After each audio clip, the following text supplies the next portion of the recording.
how to manage when siblings are arguing and fighting, over share toys, screen time, or even parents' attention. Sometimes siblings even tease and provoke each other. Things get heated up. You might even have kids shouting, screaming, kicking, and biting each other, and it's a lot of tension and stress for the So parents. when it comes to sibling rivalry, I think before we say it rivalry, I think fights between siblings are actually quite common.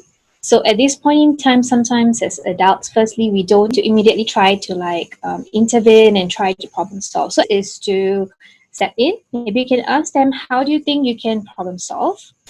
So it's good to acknowledge both sides of the siblings' feelings. You can say like, okay, I see that you're quite upset because you wanted to have a time with it, but Coco also wants to have a time with it. So what do you think y'all can come up with?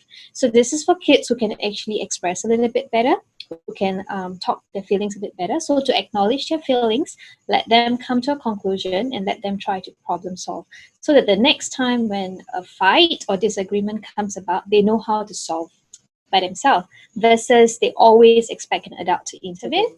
Then they will try to make use of the situation. So for at this point in time, for example, you intervene and then Mimi gets the chance, right?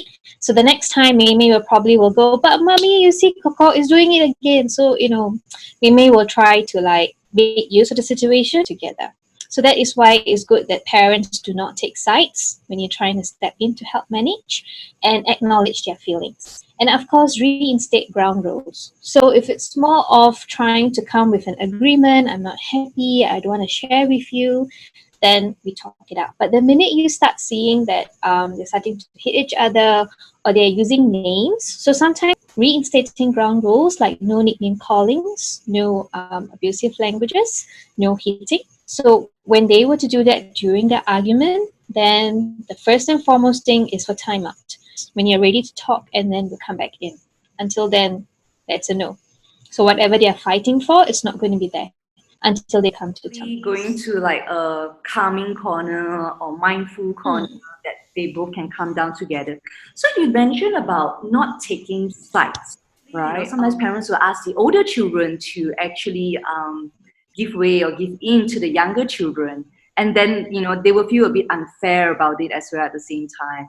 But sometimes parents not sure what to do. They always say, oh, you're the older ones, you're the koko, you're the tete, you need to give in to me. One, that's when the jealousy will start picking up. So you love the younger one more than me. Oh, they love them more is because I'm not good enough. So that's when they will try to demonstrate a bit more of attention seeking behavior. Sometimes they will start to behave like a baby. So all those baby talks, thumb sucking behaviors, or even regressive behaviors, sometimes they'll even start like bedwetting kind.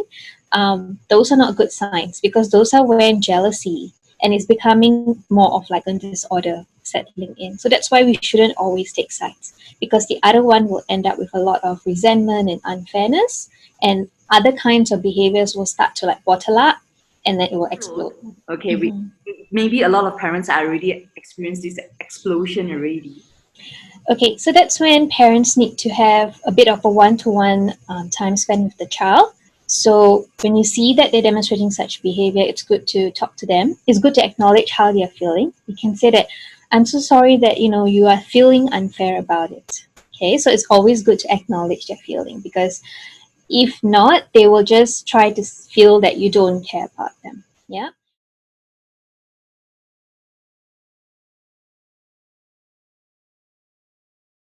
Yeah. And you can say that, I know it feels a little bit frustrating that you also want to play at the same time but you're not getting, or it's a little bit upsetting that you do want my time but I'm not able to give you. But you can be very honest, and you can also say like, I'm so sorry, but I'm really feeling so tired, I've just been busy, but I'll really try my best to give you my attention or my time. The next time you need some help, you just let me know, and I'll try to come to you as fast or as soon as I can. So is to break down the feelings that they're actually going through, so that they will start establishing the relationship that, okay, I can still talk to my mom. I don't have to fight for the attention.